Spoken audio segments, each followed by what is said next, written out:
大家好，今天的视频为止刚好放送到了第400期。回看过往的足迹，总有万千的感触，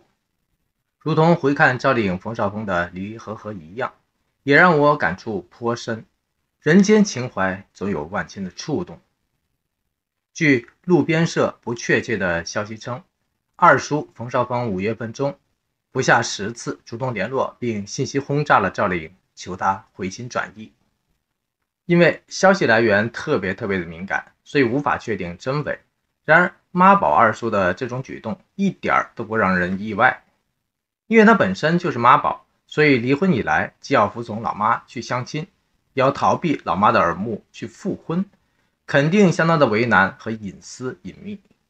只是冯绍峰通过这种暴风骤雨的方式，试图用3年的过往的真情去打动过去的枕边人，让人有些着急。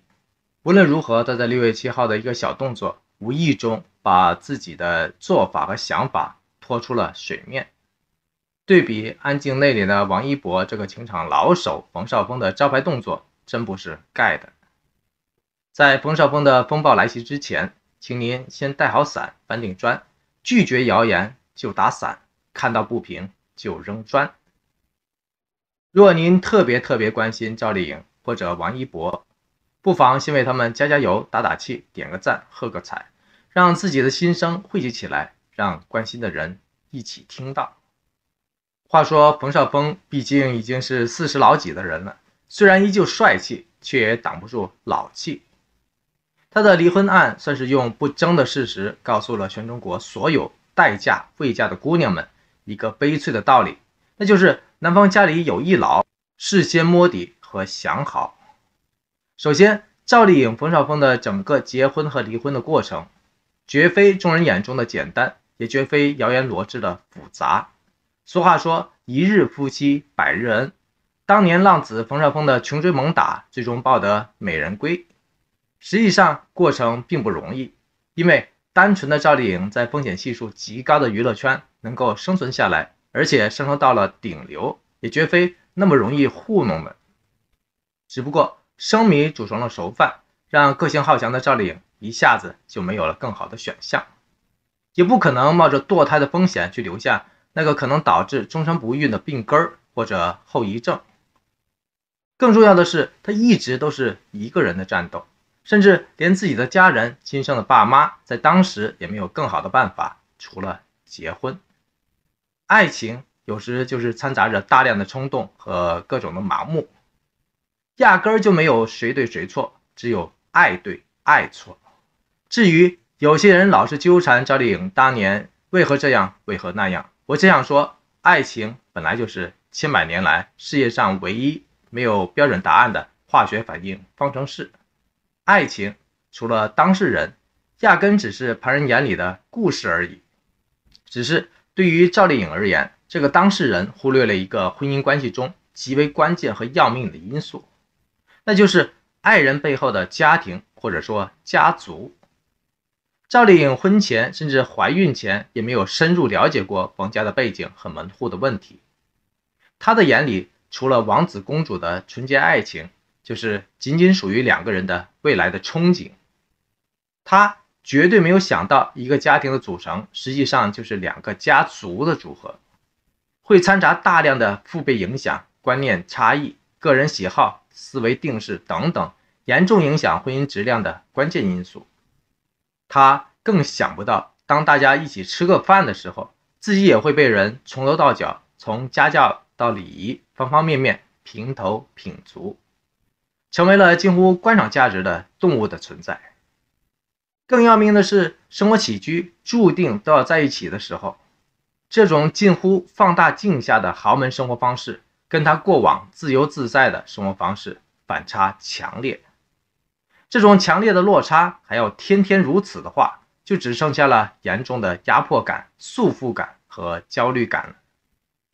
说到婚后，就不能不提到婚前，因为聪明的赵丽颖最终为啥还是没有扛住冯绍峰的套路呢？其实早在8年前，冯绍峰就喜欢上了赵丽颖，只是当时的赵丽颖事业正处于高速的上升期，自然而然他也无暇和无心顾及更多的情感和追求，包括这个冯绍峰。好在他的专注扛住了冯绍峰的第一波关注和进攻，一路专注事业的他，当年在事业的风口迎风飞扬，高歌猛进，迅速蜕变成为了万众瞩目的实力派演员的佼佼者。如果他在85后女星中说第2的话，也没人敢称第1了。事业大过天的他，甩杨幂、杨颖等等流量明星一大截，疯狂的专注和全情的演绎，也为观众们奉献了一部又一部叫好又叫座的经典作品。冲上高峰的他，自然也开始了留意情感上的空白。于是冯绍峰第2波的攻势便形成了。话说冯绍峰妥妥就是一个专家型的恋爱高手，无论和谁谈恋爱，他都擅长于提供完全个性化的优质的服务和细致入微的专属体贴。这个一技之长让他有能力展示自己上天入地的浪漫和把天上的月亮都能摘下来的决心。 IQ 不低的他，照样也有手段把赵丽颖所有喜欢和不喜欢的事情或者菜品都熟记于心，然后时不时的闹出一些动人的场景和画面，惊喜出来。就像阿基米德说的，给我一个支点，我可以撬动整个地球。冯绍峰曾经坦言说，他一直没有机会向赵丽颖靠近，直到有一天导演找他拍《女儿国》的时候，他简直像中了头奖一样，大喜过望。因为他知道机会终于来了，于是他借着各种探讨剧情的观视理由，堂而皇之的靠近了赵丽颖，并使出了看家的本领。此外，他还曝光过一个小秘密，他说他在和赵丽颖谈恋爱的期间，至少同时有5个男生都在仰慕和亲近赵丽颖，包括那个表态要给赵丽颖包下整片鱼塘的男人张翰，以及那个说过丽颖啊没有什么可吐槽的郑恺。要知道，如果赞美对方是个零缺点的女孩，这绝对是任何女性都相当受落的最高的评价了。这些一点都不输给冯绍峰的帅气男生，如同绿叶般把当年秀气可人、灵动万千的赵丽颖烘托得更加的迷人，更加的吸引。而这种近乎哄抬物价般的方式，虽然让冯绍峰很傲娇，但更多的却是对身边这个万人迷患得患失的担心了。因此他的紧迫感和压力感也是到了几乎疯狂的边缘，算是登峰造极了。于是未婚先孕的事情就发生了。就赵丽颖而言，美人终究也传统，青春依旧要嫁人。在众多人选当中，最火热最疯狂的这个冯绍峰，第3波的造人攻势最终还是占到了上风。然而茫然回首中，一切都成了空。情若断，俱往矣。现在离婚后的冯绍峰很后悔，急着想找回赵丽颖，因为他面临着2大无奈。其一，不是冯绍峰真的旧情刻骨、痴心使然，而是这辈子恐怕再也碰不上一个比赵丽颖更优质的选项了。冯绍峰的妈妈虽然点头通过了几户完全门当户对的好人家，而妈宝冯绍峰也奉命遵旨一一去相亲了。然并卵的是，所有的约会都不来电，都不成功。重要的原因无他，因为见过娱乐圈太多美人的他，已经妥妥成为了食不厌精的颜值控。这些门当户对的大户人家，各个长相都实在无法媲美娱乐圈那些环肥燕瘦的精彩，更达不到他那以赵丽颖为标杆的审美标准。再这么找下去的话，也是荒废时间，因为再也找不到一个赵丽颖这样颜值能够媲美、能力完全过人的人生的伴侣了。回头找回赵丽颖，冯绍峰的可能性基本上等于0。然而离婚前精算过的他，至少还有一个儿子想想，他注定是赵丽颖永远放不下的牵挂，是赵丽颖永远无法拒绝的软肋。其二，事实已经证明了离开冯绍峰对赵丽颖的影响甚微，甚至让他的影响力和凝聚力再次水涨船高。然而冯绍峰就不同了，离开了赵丽颖，冯绍峰的人气直线插水，打击相当的明显。渣男的呼声更是此起彼伏，也是悲催万分了。说实在的，他只是个婚姻中的配角，他的老妈才是主角。一直以来在原生家庭中养成的阴柔的个性，让妈妈的话成为了形同垂帘听政的圣旨，所以让他承担离婚的全部罪与罚，的确够冤。话说赵丽颖其实也心知肚明，冯绍峰并非离婚直接的导火索，加上赵丽颖从来都不是无情无义的人，所以现在为止，赵丽颖、冯绍峰两个人依旧达成了某种的默契，也就是以往的所有互动和缠绵，大家都只字不删，完全没有彻底一刀两断、恩断义绝的半点迹象。这无法说明赵丽颖愿意藕断丝连，这只能证明她心存善良，愿意留存美好。